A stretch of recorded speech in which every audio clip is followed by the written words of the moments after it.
My name is Rod Copeland, and this is a story about my farm, my community and my home.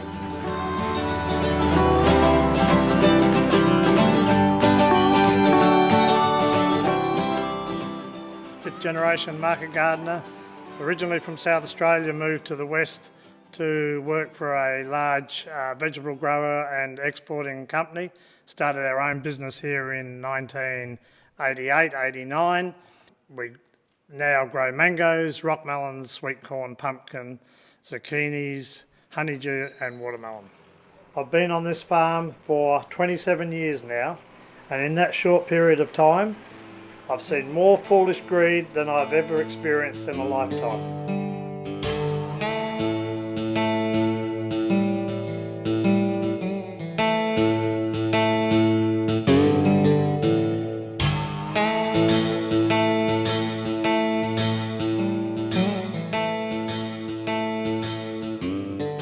I'm Chantal, I'm the Climate Change Campaigner here at the Conservation Council of WA. When I met Rod and Annette, I hadn't been working at the Conservation Council very long. I'd been staring at all these maps on my wall, trying to get my head around fracking and the Midwest and where everything was. And then I had the opportunity to go up on a field trip to meet them on their farm and see how it's not an abstract concept. It can seem very complicated, but it's actually what's happening in people's farms.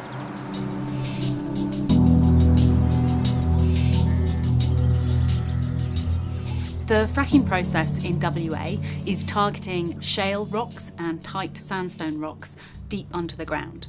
During this process, they drill down and sometimes out and force down fluid, which is water, chemicals and sand, and they force it out at very high pressure to fracture the solid rock.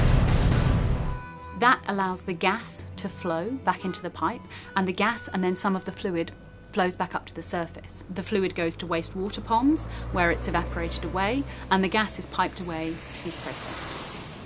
So the difference between conventional and unconventional gas is the geology, where the gas is extracted from the rocks, and the methods used to do it. Unconventional gas requires unconventional methods to extract it, like fracking to break up the rock, using chemicals, and horizontal drilling. There are a large number of chemicals used in large quantities as part of the gas fracking process, and gas fracking has been associated with a number of health conditions in the USA and in the eastern states of Australia. We've seen residents living near big fracking gas fields reporting neurological symptoms, headaches, ears and nosebleeds.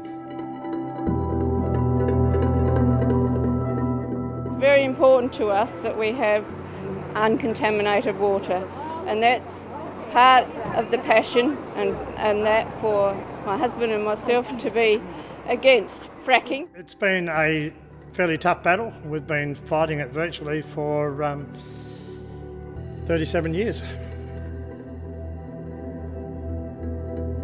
But a lot has happened in the last 6 or 7 years.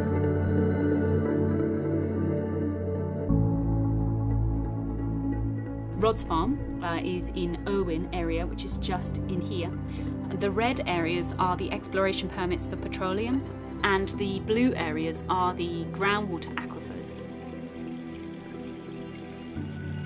Water is the most important natural resource in the world. We will never have a replacement for it. We have replacements for oil and gas with renewables. I believe I'm an incidental activist. I will go anywhere to spread the message now.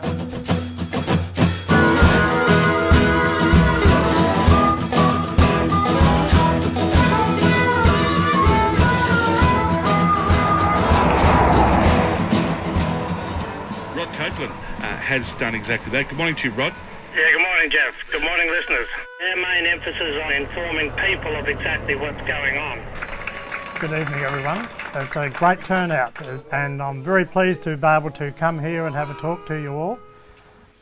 Irwin is at ground zero in our belief. Nowhere else in Western Australia does a community live on top of a gas field and where there are fracked wells within 2 kilometres of houses.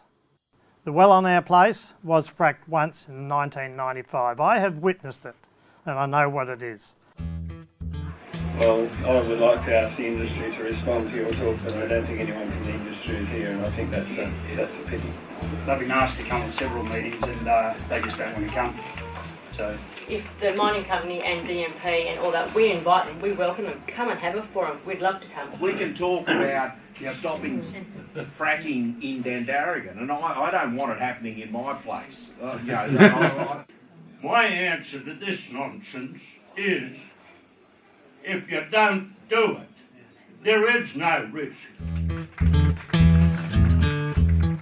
There are already thousands of gas wells in Queensland and thousands more are planned. We're seeing people in communities across the East Coast fighting to keep gas fracking companies off their land. The story of one man's battle, Dane Pratsky, has been captured in a feature documentary called Frackman.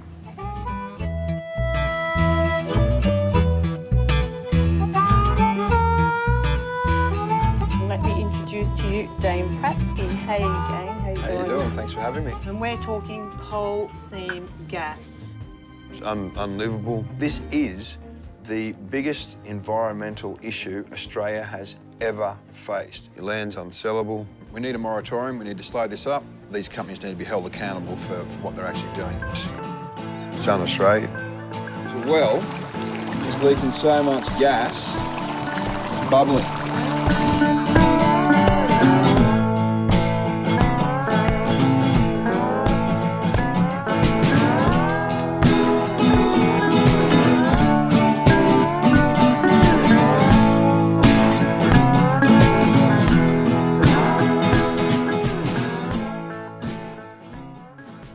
I think nearly every kid in this estate's sick. Poor kid's waking up in a pool of blood.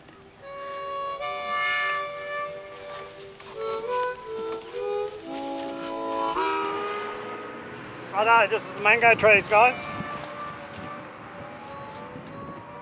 We would love nothing better than to change over to the whole place in mango trees, about 33,000 trees. There's 16,000 here now, and then we could just take a little bit easier in between. Chase up more anti-fracking meetings.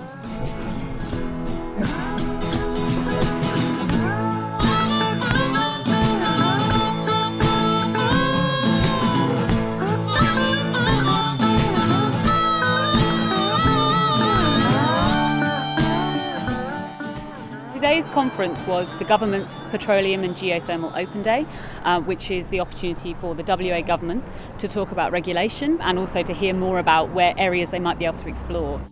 In my opinion, the guys on the panel were quite uncomfortable. I think they were relieved when it was over and done with.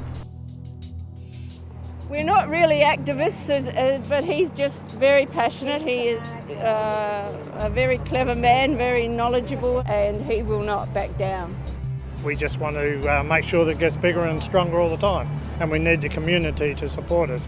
I think what's really interesting about today is that most of the conversations were about community opposition. No fracking. Why?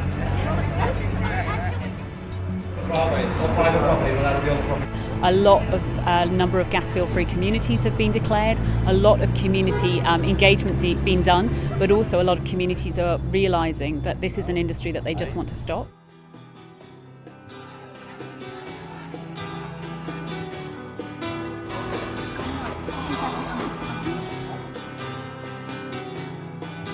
I think it's really brave to stand up to this in WA, in a state where resources have played a large role in the economy in the past and in the present. It's really hard sometimes to stand up about fossil fuels, about resources, and say, actually, we don't want this, we don't want gas fracking, that's one step too far. And to stand up and protect your own land, it really deserves support because he's not just doing this for himself, he's actually doing it for all of us. That's our food supply and our groundwater areas, and we all need to protect them.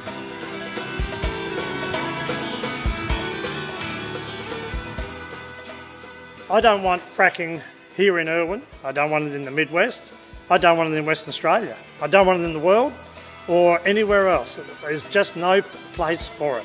It is too much of a risk.